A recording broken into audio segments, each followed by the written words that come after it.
ನಮಸ್ಕಾರ ವೀಕ್ಷಕರೇ. ಭಾರತೀಯರ ಕನಸಾಗಿದ್ದ ರಾಮ ಮಂದಿರ ನಿರ್ಮಾಣ ಆಗೇ ಬಿಡ್ತು ಅನ್ನೋದು ಭಾರತೀಯರ ಸಮಾಧಾನ. ಆದ್ರೆ ಇದರಿಂದ ಯಾರಿಗೆ ಏನು ಉಪಯೋಗ ಅಂತ ಕೇಳೋ ಒಂದು ವರ್ಗವೂ ಕೂಡ ಭಾರತದಲ್ಲೇ ಇದೆ. ಅಂಥವರಿಗೆ ಈಗ ದೊಡ್ಡ ಉತ್ತರ ಸಿಗ್ತಾ ಇದೆ. ರಾಮ ಮಂದಿರದಿಂದ ದೇಶದ ಎಕಾನಮಿಗೆ ಹೇಗೆಲ್ಲ ಹಣ ಹರಿದು ಬರ್ತಾ ಇದೆ ಅನ್ನೋ ಎಕ್ಸ್ಕ್ಲೂಸಿವ್ ಮಾಹಿತಿಯೊಂದು ಈಗ ಹೊರಬಿದ್ದಿದೆ. ಅರೆ, ಮಂದಿರ ಇರೋದು ಪ್ರಾರ್ಥನೆ ಮಾಡೋದಕ್ಕೆ, ಪೂಜೆ ಪುನಸ್ಕಾರ ಮಾಡೋದಕ್ಕೆ. ಇದರಿಂದ ದೇಶದ ಬೊಕ್ಕಸ ತುಂಬುತ್ತೆ ಅಂದ್ರೆ ಹೇಗಪ್ಪ ನಂಬೋದು ಅಂತ ನಿಮಗೆ ಅನ್ನಿಸ್ಬೋದು. ಆದ್ರೆ ಅದಕ್ಕೆ ಉತ್ತರ ನಮ್ಮ ಬಳಿ ಇದೆ.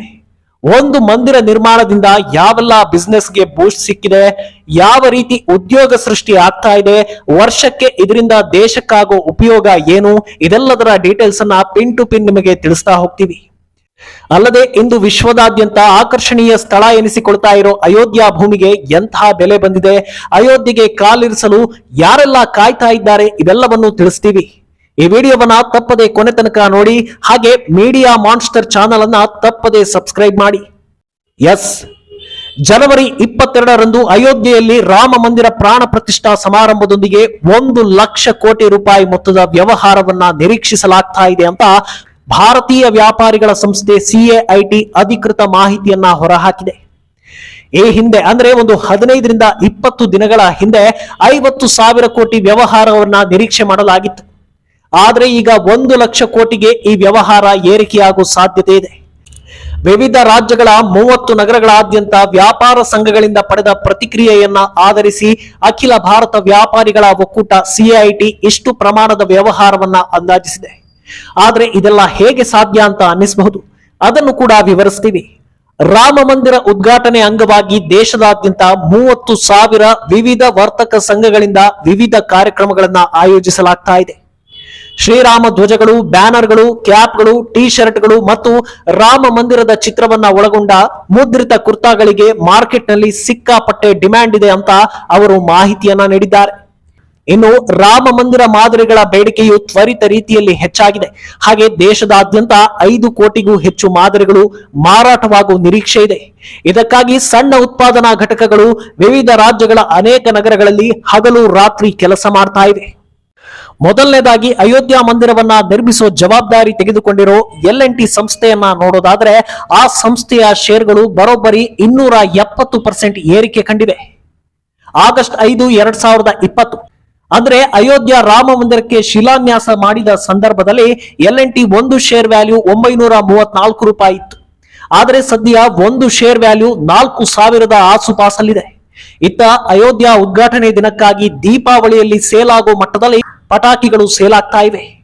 ದೇಶಾದ್ಯಂತ ಪಟಾಕಿ ತಯಾರಿಕೆಯಲ್ಲಿ ಹೆಸರುವಾಸಿಯಾಗಿರೋ ಶಿವಕಾಶಿ ಪಟಾಕಿ ತಯಾರಕರ ಸಂಘದ ಪ್ರಕಾರ ಅಯೋಧ್ಯೆಯಲ್ಲಿ ರಾಮ ಮಂದಿರ ಉದ್ಘಾಟನೆ ದಿನದ ವೇಳೆಗೆ 250 ಕೋಟಿ ರೂಪಾಯಿಗೂ ಅಧಿಕ ಮೌಲ್ಯದ ಪಟಾಕಿ ತಯಾರಾಗಿದೆ.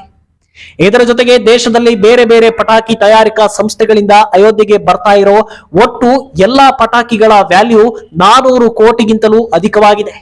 ಇನ್ನೊಂದೆಡೆ ಅಯೋಧ್ಯ ರಾಮ ಮಂದಿರ ಉದ್ಘಾಟನೆ, ವೈಬ್ರೆಂಟ್ ಗುಜರಾತ್ ಸಮಿಟ್ 2024 ಹಾಗೂ ಲಕ್ಷದ್ವೀಪ ಟೂರಿಸಂ ಹೈಕ್ ಈ 3 ಇವೆಂಟ್ ಗಳಿಂದ ದಲಾಲ್ ಸ್ಟ್ರೀಟ್ ಇನ್ವೆಸ್ಟ್ಮೆಂಟ್ ನ ಒಂದು ಸ್ಟಾಕ್ ವ್ಯಾಲ್ಯೂ 54,000% ಏರಿಕೆಯಾಗಿದ್ದು ಎಲ್ಲರ ಕಣ್ಣರಳಿಸಿದೆ.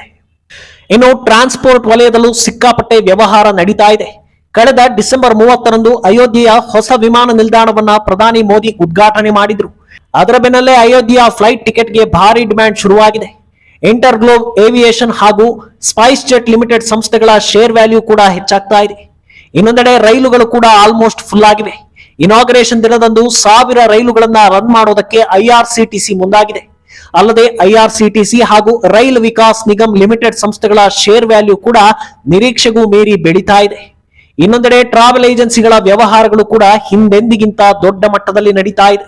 ರೇಟ್ ಗೇನ್ ಟ್ರಾವೆಲ್ ಏಜೆನ್ಸಿಗಳಲ್ಲಿ ಅಯೋಧ್ಯೆಗೆ ಹೋಗುವ ಭಕ್ತರ ಸಂಖ್ಯೆ ಬೆಳಿತಾನೆ ಇದೆ.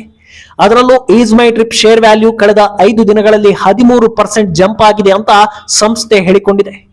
ಇನ್ನೊಂದೆಡೆ ಅಯೋಧ್ಯೆಯಲ್ಲಿ ಮಲ್ಟಿ ಲೆವೆಲ್ ಪಾರ್ಕಿಂಗ್ ಫೆಸಿಲಿಟಿ ಒದಗಿಸ್ತಾ ಇರೋ ಅಪೋಲೋ ಸಿಂಧೂರಿ ಹೋಟೆಲ್ಸ್ ಗಳ ಶೇರ್ ಪ್ರೈಸ್ ಕೂಡ ಎಣಿಕೆಗೂ ಮೀರಿ ಏರಿಕೆಯಾಗ್ತಾ ಇದೆ.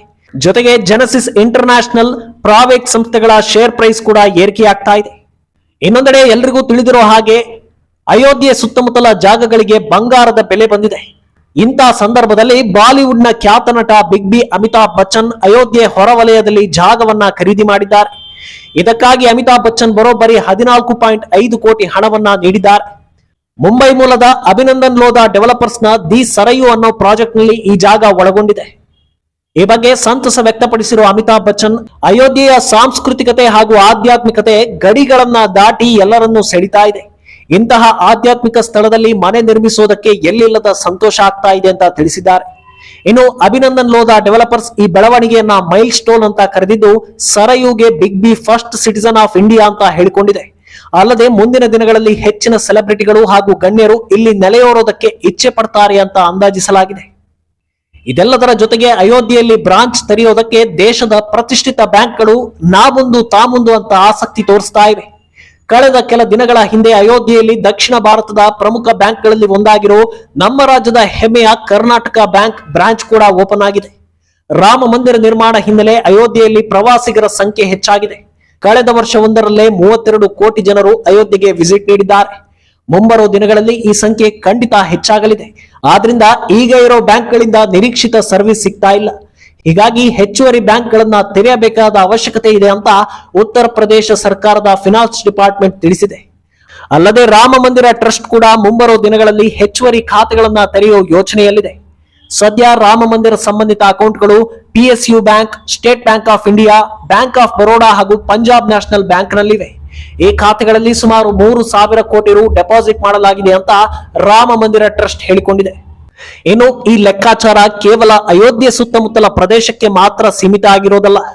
ರಾಮ ಮಂದಿರ ಉದ್ಘಾಟನೆ ಅಂಗವಾಗಿ ಭಕ್ತಿ ಸಂಗೀತ ಕಾರ್ಯಕ್ರಮಗಳನ್ನ ಸಹ ದೊಡ್ಡ ಪ್ರಮಾಣದಲ್ಲಿ ಆಯೋಜಿಸಲಾಗ್ತಾ ಇದೆ. ಇದು ಸಾಂಪ್ರದಾಯಿಕ ಸಂಗೀತ ವಾದ್ಯ ವಾದಕರಿಗೆ ಮತ್ತು ಶೋಭಾಯಾತ್ರೆಗೆ ಟ್ಯಾಬ್ಲೋಗಳನ್ನ ಸಿದ್ಧಪಡಿಸುವ ಕುಶಲಕರ್ಮಿಗಳಿಗೆ ಹೆಚ್ಚಿನ ಉದ್ಯೋಗಾವಕಾಶಗಳನ್ನ ನೀಡ್ತಾ ಇದೆ. ಇತ್ತ ದೆಹಲಿಯ ಪ್ರಮುಖ ಮಾರ್ಕೆಟ್ನಲ್ಲಿ 200ಕ್ಕೂ ಹೆಚ್ಚು ಸಂವಾದ ಕಾರ್ಯಕ್ರಮಗಳು, 1,000 ಅಸೆಂಬ್ಲಿಗಳು, ಕೀರ್ತನೆಗಳು, ಪಠಣಗಳು, 24 ಗಂಟೆಗಳ ರಾಮಾಯಣದ ಪಠಣ ಮತ್ತು ಭಕ್ತಿ ಸಂಗೀತ ಸಂಜೆಗಳನ್ನ ಜನವರಿ 22ಕ್ಕೆ ಮುಂಚಿತವಾಗಿ ಆಯೋಜಿಸಲಾಗಿದೆ. ದೆಹಲಿಯ ಸುಮಾರು 200 ಪ್ರಮುಖ ಮಾರ್ಕೆಟ್ಗಳನ್ನ ಅಲಂಕರಿಸೋ ಕೆಲಸವೂ ಕೂಡ ಪೂರ್ಣ ವೇಗದಲ್ಲಿ ನಡೀತಾ ಇದೆ. ಜೊತೆಗೆ ಹಲವಾರು ಸಣ್ಣ ಮಾರ್ಕೆಟ್ಗಳು, ಭಗವಾನ್ ರಾಮ ಧ್ವಜಗಳು, ಅಲಂಕಾರಗಳು ಮತ್ತು ದೀಪಗಳೊಂದಿಗೆ ಜನವರಿ 22ರಂದು ಎಲ್ಲಾ ಮಾರ್ಕೆಟ್ಗಳು ಮತ್ತು ಅಂಗಡಿಗಳಲ್ಲಿ ಸಾವಿರಾರು ಮಣ್ಣಿನ ದೀಪಗಳನ್ನ ಬೆಳಗಿಸಲಾಗ್ತಾ ಇದೆ. ಇದರಿಂದ ಚಿಕ್ಕ ಪುಟ್ಟ ವ್ಯಾಪಾರಿಗಳಿಂದ ಹಿಡಿದು ಕುಶಲಕರ್ಮಿಗಳವರೆಗೆ ಎಲ್ಲರಿಗೂ ಉದ್ಯೋಗಾವಕಾಶ ಸಿಗ್ತಾ ಇದೆ. ಇನ್ನೊಂದೆಡೆ ವಿವಿಧ ಸಂಘಟನೆಗಳು ರಾಮ ಮಂದಿರ ಉದ್ಘಾಟನಾ ದಿನದಂದು 300ಕ್ಕೂ ಹೆಚ್ಚು ಸ್ಥಳಗಳಲ್ಲಿ ದೀಪಗಳನ್ನ ವಿತರಿಸ್ತಾ ಇದೆ. ಇದ್ದ ಸ್ಥಳದಲ್ಲೇ ದೀಪಗಳನ್ನ ಬೆಳಗುವ ಮೂಲಕ ರಾಮನ ಸ್ವಾಗತಕ್ಕೆ ತಯಾರಾಗ್ತಾ ಇವೆ. ಹಲವೆಡೆ LED ಲೈಟ್ಗಳನ್ನ ಹಂಚಲಾಗ್ತಾ ಇದೆ. ಇತ್ತ ಬೃಂದಾವನ ಹಾಗೂ ಜೈಪುರದಲ್ಲಿ ಸಾಂಸ್ಕೃತಿಕ ಕಾರ್ಯಕ್ರಮಗಳನ್ನ ಆಯೋಜಿಸಲಾಗ್ತಾ ಇದ್ದು, ಸಾಕಷ್ಟು ಕಲಾವಿದರು ಅದರಲ್ಲಿ ಭಾಗಿಯಾಗ್ತಾ ಇದ್ದಾರೆ. ಈ ಮೂಲಕ ಕಲಾವಿದರಿಗೂ ಕೂಡ ಅವಕಾಶ ಸಿಕ್ಕಂತಾಗಿದೆ. ಇನ್ನು ಜನವರಿ 22ರಂದು ಅಯೋಧ್ಯೆಗೆ 1,00,000ಕ್ಕೂ ಅಧಿಕ ಭಕ್ತಾದಿಗಳು ಆಗಮಿಸುವ ನಿರೀಕ್ಷೆ ಇದೆ. ಈ ಪೈಕಿ 7,000 ಆಹ್ವಾನಿತ ಪ್ರಮುಖ ಅತಿಥಿಗಳು ಕೂಡ ಇದ್ದಾರೆ.